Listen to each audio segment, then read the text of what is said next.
حضرت خدیجۃ الکبریٰ رضی اللہ تعالیٰ عنہ پہلی ماں ہیں مومنوں کی۔ حضرت خدیجۃ الکبریٰ رضی اللہ تعالیٰ عنہ اس دور کے اندر جس دور میں ابھی اسلام نہیں آیا تھا، ابھی پردے کے احکام نہیں آئے تھے، ابھی عورتوں کے بارے میں وہ سارے احکامات نازل نہ ہوئے تھے جس کی پابند ایک مسلمان خاتون ہوتی ہے، اس زمانے میں بھی حضرت خدیجۃ الکبریٰ پردے کی پابند تھی۔ اس دور کے اندر بھی حضرت خدیجۃ الکبریٰ سچ بولا کرتی، اس دور کے اندر بھی جناب خدیجۃ الکبریٰ کے مزاج میں نفاست تھی۔ بہت بڑے تاجر کی بیٹی تھی، بہت بڑے، اور باپ کے انتقال کے بعد حضرت خدیجہ نے خود تجارت سنبھالی، خود۔ یہ کیسی تاجرہ ہے جو کبھی گھر سے باہر نہیں نکلی، یہ کیسی تاجرہ ہے جنہوں نے کبھی جا کے کسی آدمی کے ساتھ گفتگو نہیں کی، یہ کس قسم کی تجارت پیشہ خاتون ہے جو کبھی مارکیٹ اور بازار نہیں گئیں، لیکن مکے میں جن کا مال سب سے زیادہ بکتا تھا وہ حضرت خدیجۃ الکبریٰ ہے۔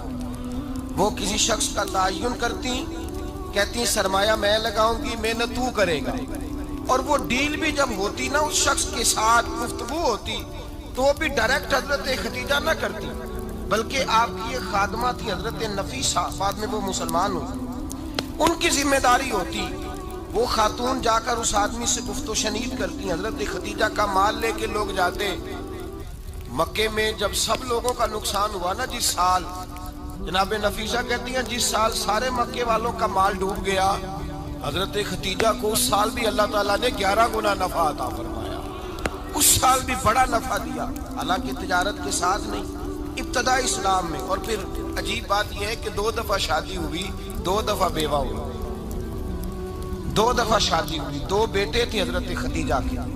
نبی پاک صلی اللہ علیہ وسلم سے قبل آپ کے 2 بیٹے تھے، ہند اور حالہ، دونوں مسلمان ہوئے، دونوں حضور کے صحابی ہوئے، 2 شہزادے تھے حضرت خدیجہ کے، 2 دفعہ پہلے شادی ہوئی، دونوں خامد انتقال کر گئے، عرب کے بڑے بڑے، اور حضرت خدیجہ بنو قریش میں سے ہیں، 3-4 نسلیں اوپر جا کر ان کا خاندان نبی پاک صلی اللہ علیہ وسلم کے ساتھ مل جاتا ہے۔